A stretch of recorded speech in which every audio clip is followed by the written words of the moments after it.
નમસ્કાર માનનીય નિર્ણાયકશ્રીઓ, વંદનીય ગુરુજનો, પધારેલા મહેમાનો તથા મારા મિત્રો, હું મારા વક્તવ્યની શરૂઆત એક શાયરીથી કરવા માંગુ છું. સવારના પ્રથમ કિરણને શ્વાસમાં રાખો, દરેક મંજિલને તમારી પાસ રાખો.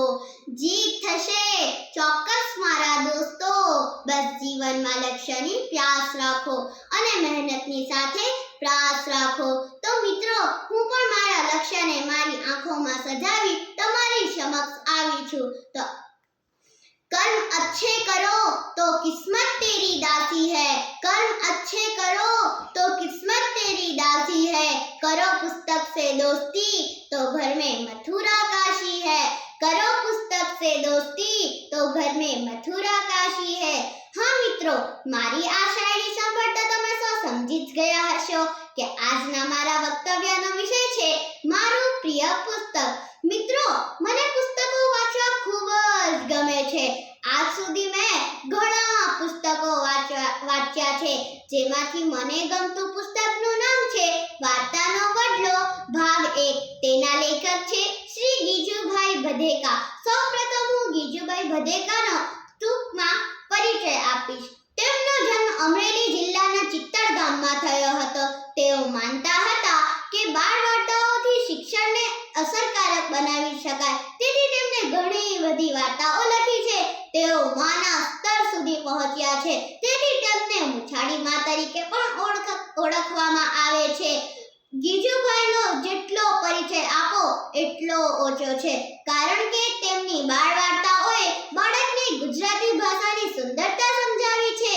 હવે મિત્રો, હું વાર્તાનો વડલો પુસ્તકનો રસાસ્વાદન કરાવીશ. વાર્તાના વડલામાં 15 સરસ મજાની વાર્તાઓ લખી છે, જેમાંથી મને એક વાર્તા ખૂબ જ ગમી છે.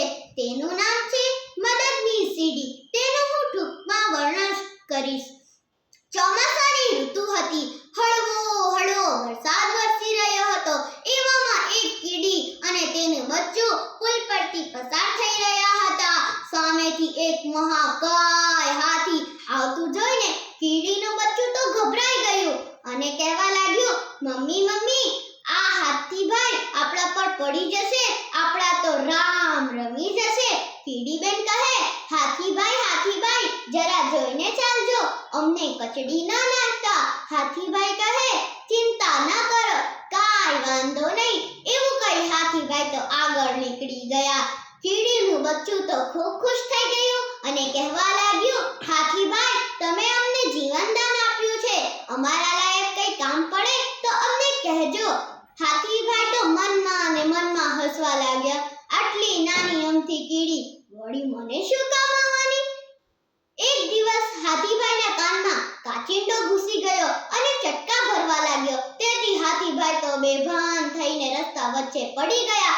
આ સમાચાર ટીવી પર કીડીબેને જોયું. કીડીબેને બહેનપણી સાથે હાથીભાઈના મદદે નીકળી ગઈ અને હાથીભાઈના કાનમાંથી કાચિંડાને બહાર કાઢી દીધો. હાથીભાઈ તો ખુશ થઈ ગયા અને ગાવા લાગ્યા, કીડી તું મદદની સીડી, કાચિંડાની સામે બાતે તો બીડી.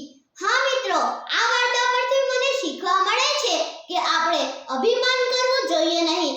જીવનમાં મોટા માણસોને પણ ચપટી ધૂળની જરૂર પડી શકે છે. સાચું ને દોસ્તો? સારા માણસો બનવા માટેની ઘણી બધી વાતો મને આ પુસ્તકોમાંથી શીખવા મળી છે. મને આશા છે કે તમે પણ આ પુસ્તકો વાંચો. મિત્રો, એક મોબાઈલનું નાનું રમકડું બાળકથી લઈને વડીલોના દિલો દિમાગ પર છવાઈ ગયેલું છે. આ રાક્ષસે સારા પુસ્તકોનું મહત્વ ભૂલાવી દીધું છે.